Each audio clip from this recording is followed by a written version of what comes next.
Away from politics, the National Drought Management Authority is warning that parts of Kenya will be facing drought in the next 2 months. Speaking in Garissa, NDMA Chief Executive Officer Hared Adan said though the national outlook is encouraging, there is need for investment in building resilience for ASEL communities to be protected before conditions deteriorate.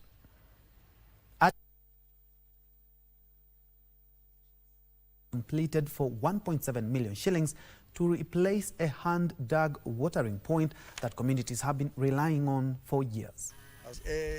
Nationally, the drought status, all counties are in normal phase of drought in terms of drought classification. But within the next maybe 2 months, some of the counties might be drifting to not a pocket within the counties and a pocket within the sub-counties might drift to a lot. But at the moment, between now and end of July, the drought status we expect to be normal as it is now. Today here at Arera, we came to commission a water project, and I would like to appreciate NDMA for the continued support that we got from them as a county. On behalf of the county government, the county leadership, I would like to extend that appreciation to NDMA. The county did the drilling of this bore.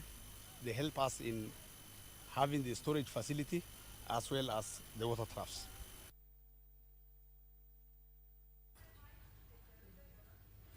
Elsewhere, Machakos County Assembly is considering an impeachment motion tabled by Mbiuni Ward Representative Peter Kilonzo, seeking the removal of Finance CEC Catherine Mutanu. In the motion, Kilonzo is accusing Mutanu of abuse of office and failing to sign off on funds to run the county assembly's operations, including payments of salary arrears for ward representatives for a period of 3 months. Alluded to grounds of the impeachment of the one Catherine Mutanu, mali ambapo amefunja sheria. Kwanza kuna sheria ambayo ni ya wage bill. The wage bill ya Machakos imepanda na iko around 60 according to the Condolo budget. And the law provides that the wage bill should be at 5. She has also failed on matters of on abuse of office, whereby she has made sure that the assembly and frustrated all the assembly proceedings by not releasing the money to the county assembly. As assembly, we cannot be held at ransom just by one officer that we actually ourselves vetted here.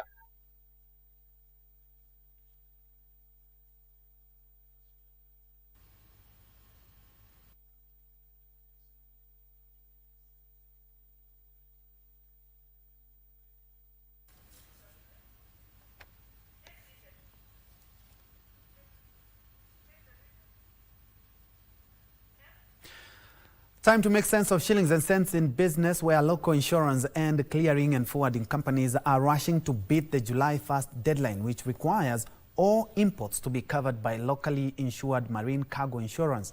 This has seen 6 insurance companies collaborate to launch the digital marine cargo insurance platform to comply with the new legal requirement. The new system will ensure faster cargo clearance, seamless digital payments, enhanced transparency, and localized claims processing.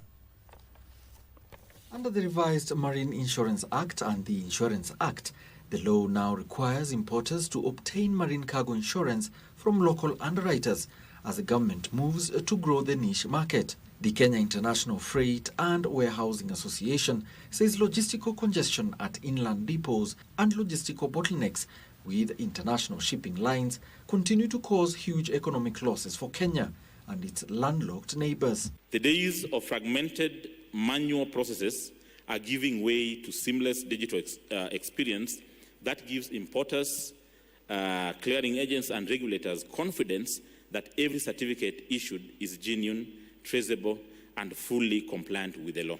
The digital marine cargo insurance platform will provide a seamless, secure, and fully compliant digital solution for obtaining marine cargo insurance certificates through an integrated ecosystem linked to payment gateways provided by eCitizen, KRA ICMS, M-Pesa, participating banking institutions, and relevant regulatory bodies.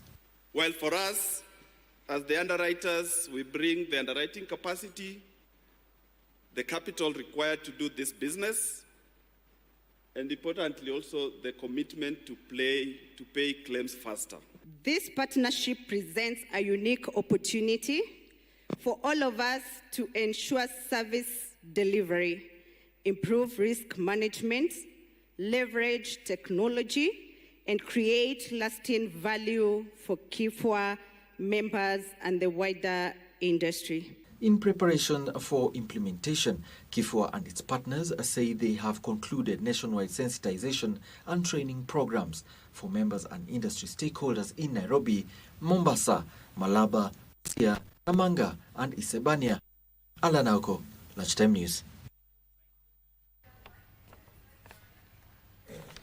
Elsewhere, Kenya is positioning itself as East Africa's manufacturing hub after being selected as the first African host of the Africa 4P exhibition, an international platform that connects manufacturers with global investors, technology providers, and export markets.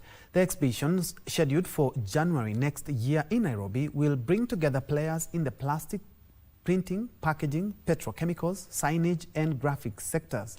Global Exhibitions Incorporated Country Director Edwin Masivo says the platform will promote technology transfer and expand access to regional export markets. Industry stakeholders also cited outdated production technology and limited industry awareness of the benefits of trade exhibitions among the key challenges the initiative seeks to address. We've analyzed different African markets, and the market that was very ripe to bring those exhibitors first to Africa was Kenya. Better technologies out there that we want to come and showcase to them so that they can embrace, one, to cut on their costs, two, to increase their production. Yeah, so that means a lot of things. One, they're able to make more profit for them. Two, they're able to sell more. Three, they're able to produce more for export to other neighboring African countries, and that also means more revenue to government. That means more job opportunities. In terms of industrialization, looking at our regional level, we are ahead of everybody else. We have been ranked upwards in terms of our economic performance. Some of those things are considerations across the board on what we are doing as a government to support our manufacturers and our people who are exporting. Packaging is a fundamental infrastructure to support trade, to support industrialization, to support sustainability. And we are looking at 4P for technology that will enable us to develop packaging that will first and foremost support the SMEs, because SMEs are looking for cost-effective packaging.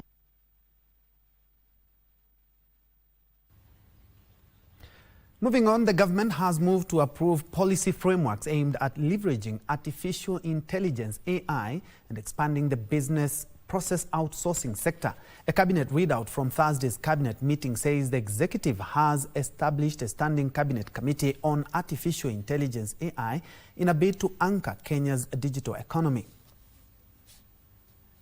According to the cabinet dispatch, the committee will drive AI-led innovation, boost public service delivery, increase productivity, and catalyze inclusive economic growth and job creation while putting in place appropriate governance safeguards. In a complementary move to boost the country's digital transformation agenda, the cabinet also adopted the National Business Process Outsourcing Policy.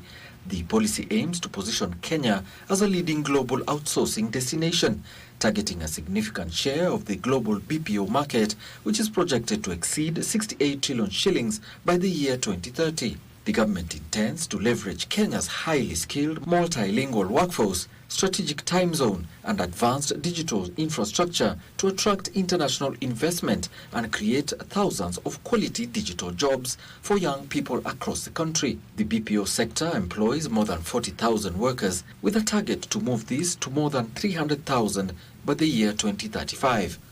Alan Auko, Lunchtime News.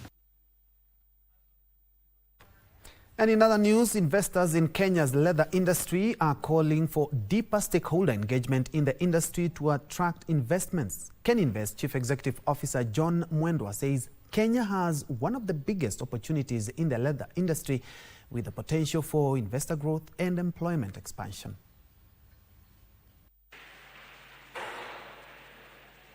According to the Kenya Institute for Public Policy Research and Analysis, Kibera, Kenya's leather industry accounts for roughly 21 billion shillings in export revenue and contributes about 1.5% to the national gross domestic product. However, while the country is home to Africa's third largest livestock population, it primarily exports raw hides and semi-processed leather. We want to understand where the challenges are because we are doing some export of raw materials, and it is also slowing down production from existing manufacturers.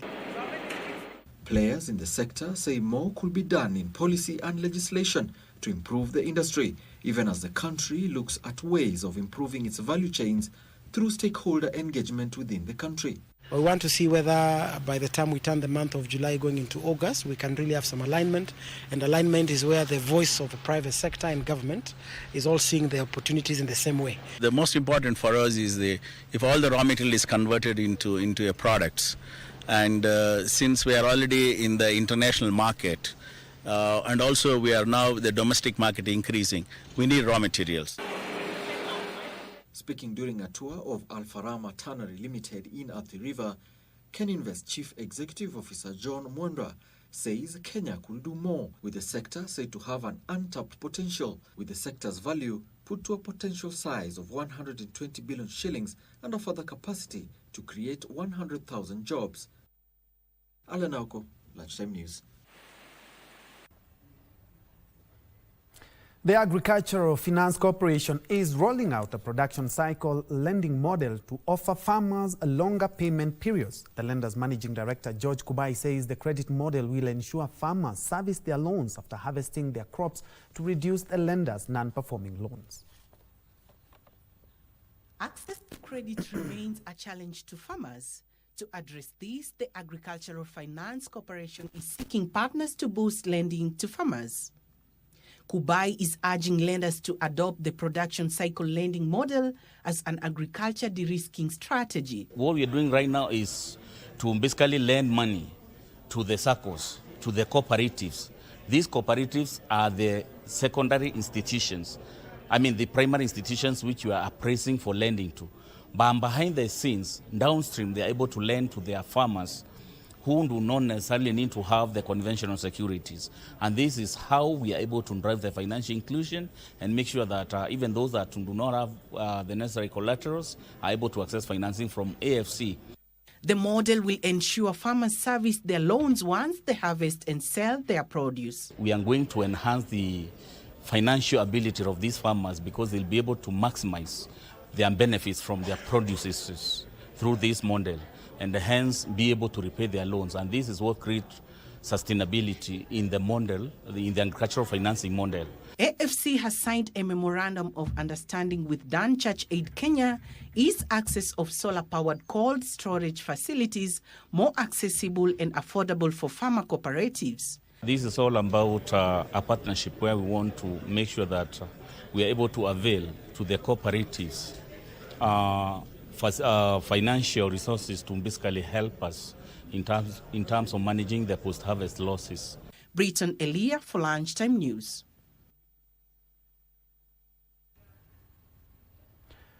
The Kenya National Chamber of Commerce and Industry has launched its 2026-2029 strategic plan, emphasizing empowering MSMEs, expanding market access and strengthening regional trade.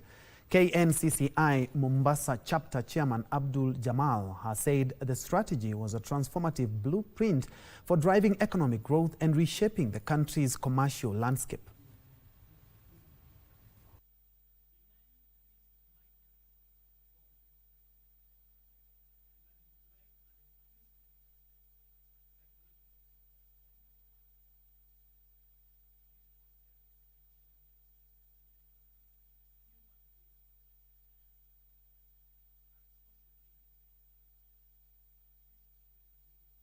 The strategic plan is towards improving the MSMEs that we have in our fold, not only in Mombasa, but across the coastal region and our country. So ukiangalia in terms of global competitiveness, in terms of access to markets, access to finance, we actually had the SMEs at the back of our heads when we were developing such a strategic plan. This is a giant achievement, and we are here to wish them well and to commit ourselves to further collaboration with them to ensure that their aspirations become a reality for the good of our two countries, Uganda and Kenya, because trade and investment are our areas of collaboration.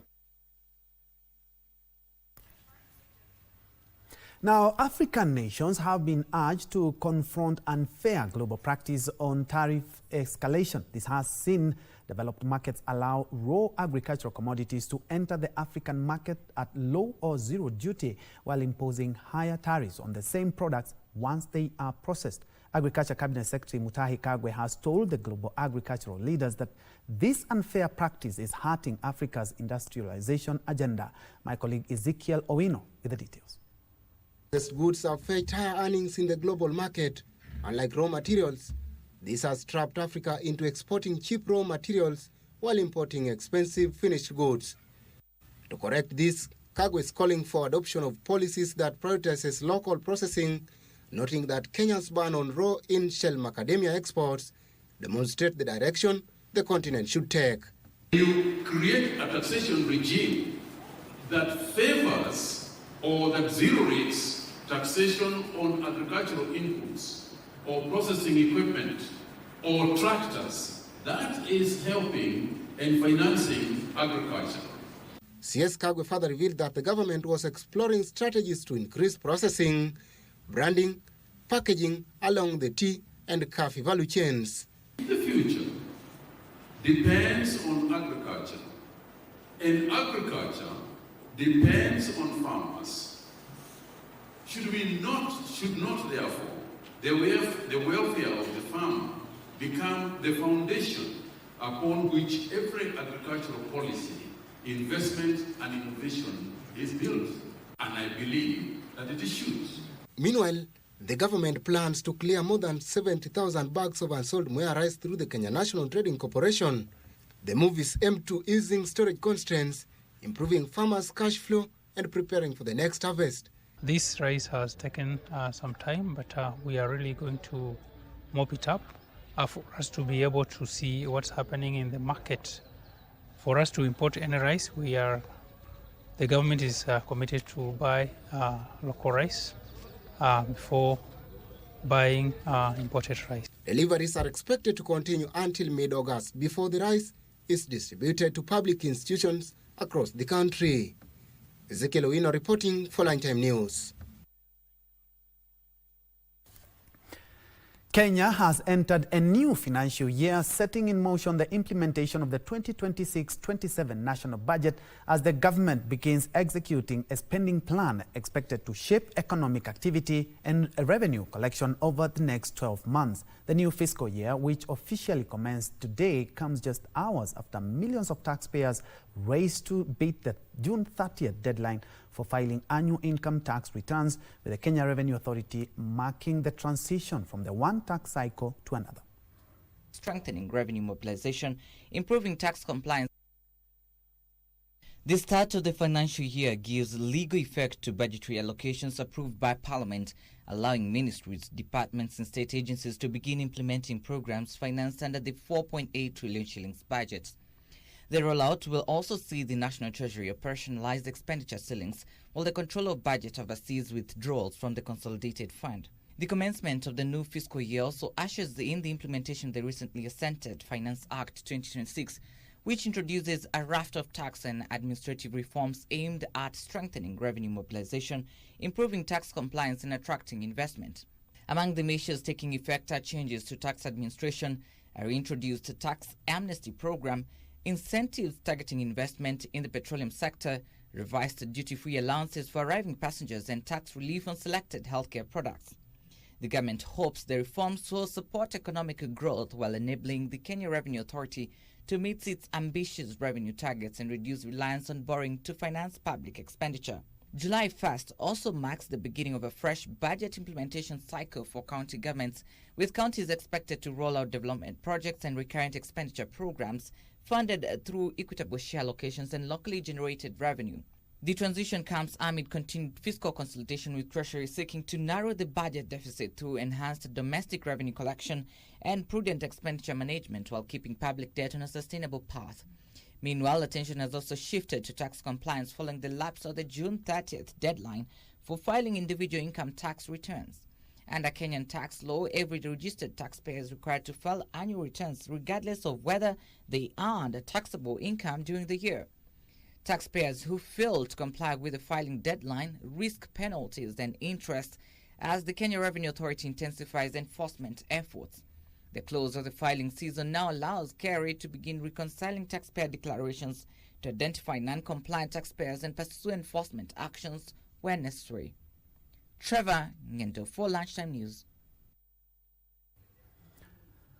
Switching gears to matters sports now, where Football Kenya Federation President Hussein Mohamed has welcomed FIFA's and CAF's intervention in the federation's leadership dispute, saying unity and constitution order and stable leadership are essential as Kenya steps up preparations to co-host the 2027 Africa Cup of Nations. The remarks followed a high-level mediation in Nairobi involving the FKF National Executive Committee and the joint FIFA-CAF delegation. Mohamed said the two governing bodies have urged football leaders to put the interest of the game first and ensure all decisions strictly comply with FKF constitution and principles of good governance. The meeting came after months of internal wrangles, including an attempt by a section of NEC members to suspend Mohamed after a move, FIFA later declared unconstitutional. Mohamed reaffirmed FKF's commitment to strengthening governance, restoring stability, and working closely with FIFA and CAF to ensure Kenya is ready to successfully co-host the 2027 Africa Cup of Nations. Mission and delegation are unanimous on the fact that it is imperative NEC members together with the entire federation works in harmony to ensure that we deliver a memorable AFCON next year. Moving on, Junior Starlets head coach Mildred Cheche has named her final 23-player squad for Kenya's decisive FIFA Under-17 Women's World Cup qualifying tie against South Africa. The Junior Starlets will face South Africa in a two-legged final qualifying round, with the winner securing a place at the 2026 FIFA Under-17 Women's World Cup in Morocco.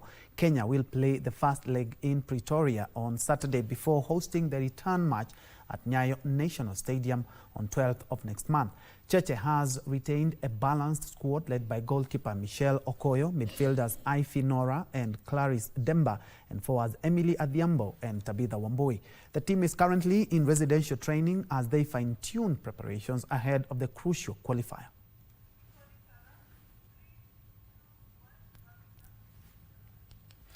Very well, that's all the time we had for KBC Lunchtime News. Many thanks indeed for joining us. More news in our subsequent bulletin, but you can also check out our social media spaces as we are live. Remember, World Cup Iko KBC, and we will continue to be your true sports partner. More at 7 in our subsequent bulletin. More at 9, I beg your pardon, because at 7 we will be having the Ivory Coast game. Do have yourself a blessed afternoon. And do check out our www.kbc.co.ke, our website for this news and much more.